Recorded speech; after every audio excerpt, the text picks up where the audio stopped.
আসসালামু আলাইকুম প্রিয় দর্শক, অন্য মঞ্চের আলাপচারিতায় আপনাদের সকলকে স্বাগত জানাচ্ছি। মালয়েশিয়াতে ইন্দো প্যাসিফিক আর্মি চিফস কনফারেন্সের আজ গতকাল শেষ হয়ে গেল 25শে সেপ্টেম্বর। এই কনফারেন্সের খবর বাংলাদেশের মেইন স্ট্রিম মিডিয়া দেয়নি এবং সোশ্যাল মিডিয়া সম্ভবত ট্র্যাক করেনি এই খবর। সবাই ব্যস্ত থেকেছে নিউ ইয়র্কে ডিম নিক্ষেপ নিয়ে, আবার সেই ডিম নিক্ষেপ নিয়েও হচ্ছে নানান রকমের আলোচনা। কেউ বলছেন নিউ ইয়র্কে ডিম ছুঁড়ে বাংলাদেশের সম্মান নষ্ট করলো একদল মানুষ, কেউ বলছেন যে বাংলাদেশে আবার এত ভয়ঙ্কর কাণ্ড ঘটানোর পরে শুধু ডিম নিক্ষেপ করেই কি তাদের শাস্তি দেওয়া সম্পূর্ণ হলো কি ঠিক হলো? সম্পূর্ণ তো হয়নি শাস্তি দেয়া।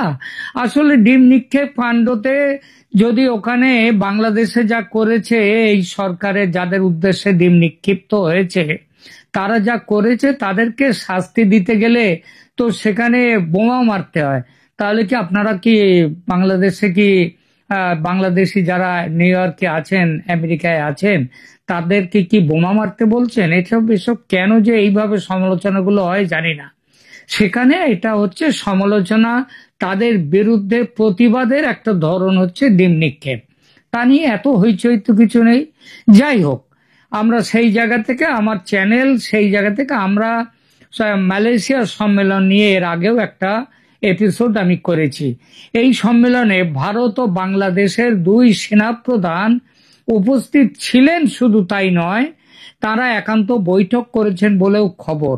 ইতিপূর্বে এই বিষয়টি নিয়ে আমার এই চ্যানেলে প্রথম সংবাদ প্রকাশ করি আমি।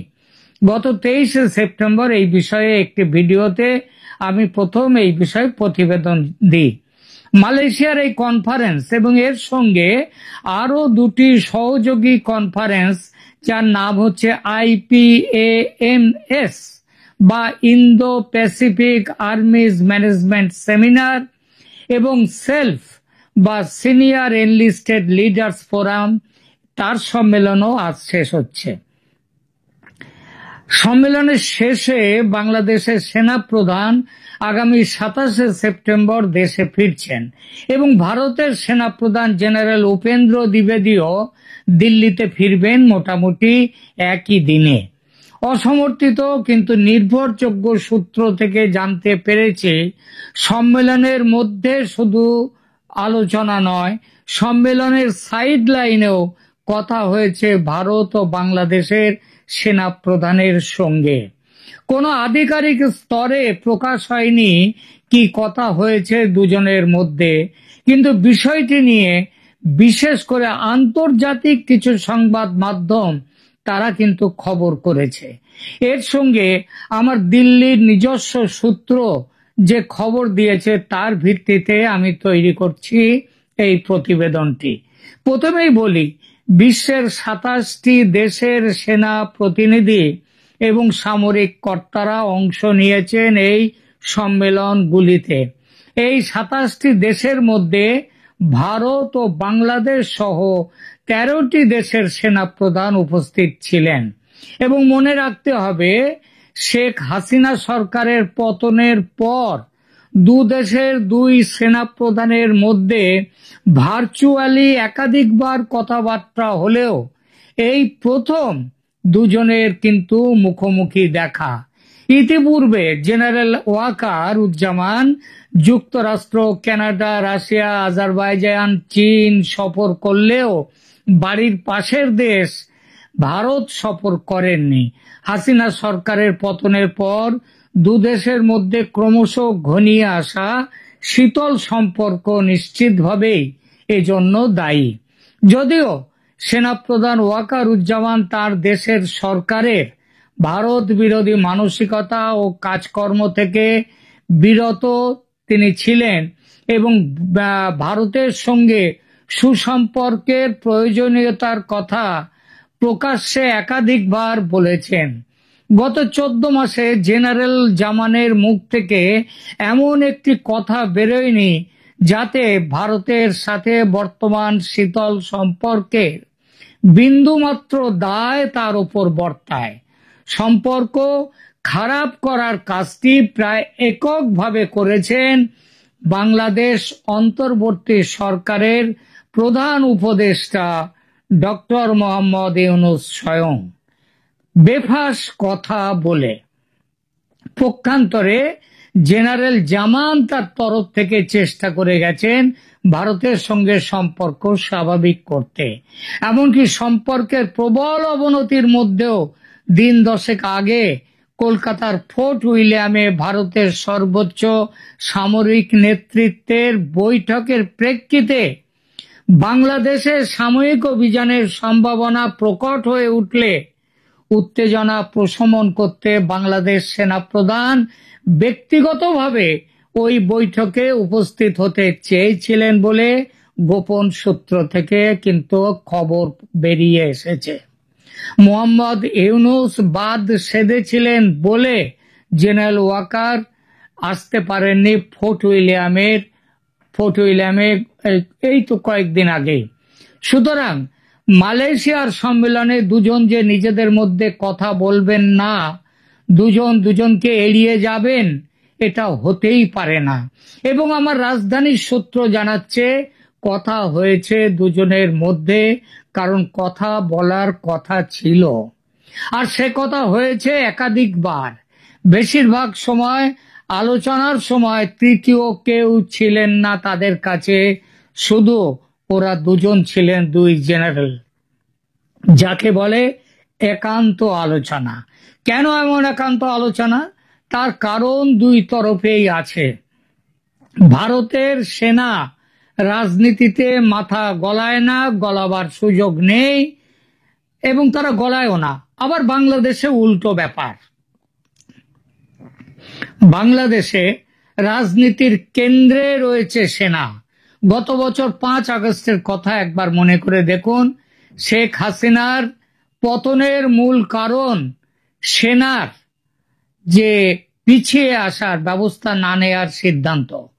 আবার দেখুন, হাসিনার পতন ঘটালো যে সেনা, সেই সেনাপ্রধানই আবার ভারতের সেনাপ্রধানের সঙ্গে সকাল থেকে কথাবার্তা বলে ঠিক করে রেখেছিলেন তার এখান থেকে চলে যাওয়ার ব্যাপারটা, যাতে জনরোষের সামনে তার খারাপ কিছু না ঘটে। দেখুন, এই যে সেনা হাসিনার পতন ঘটালো, সেই সেনাই আবার ভারতের সেনাপ্রধানের সঙ্গে কথাবার্তা বলে হাসিনাকে নিরাপদে পাঠিয়ে দিলেন ভারতে। এবং তারপর অন্তর্বর্তী সরকার গঠনে আবার মূল ভূমিকা পালন করলেন ওই সেনাপ্রধান। ভারতে এমনটা হওয়ার বিন্দু মাত্র সম্ভাবনা নেই। এই পরিস্থিতিতে বাংলা সেনাপ্রধানের সঙ্গে রাজনৈতিক ও কূটনৈতিক বার্তালাপ, ভারতের সেনাপ্রধানের কথাবার্তা, মানে যদি বলেন ভারতের সেনাপ্রধান, সেটা অনধিকার চর্চা হয়ে যায় আইনে, কিংবা আমাদের দেশের নিয়মে সেটা তাকে অধিকার দেওয়া হয়নি। তাই আধিকারিক স্তরে এসব কথার কোনো পুষ্টি হবে না। কিন্তু আধিকারিক স্তরের বাইরে কান রাখলে জানা যাবে অনেক খবর। মালয়েশিয়াতে আসার আগে ভারতের national security adviser Ajit Doval বলেই দিয়েছিলেন কি বিষয়ে কথা বলতে হবে এবং কিভাবে সিদ্ধান্তে পৌঁছতে হবে।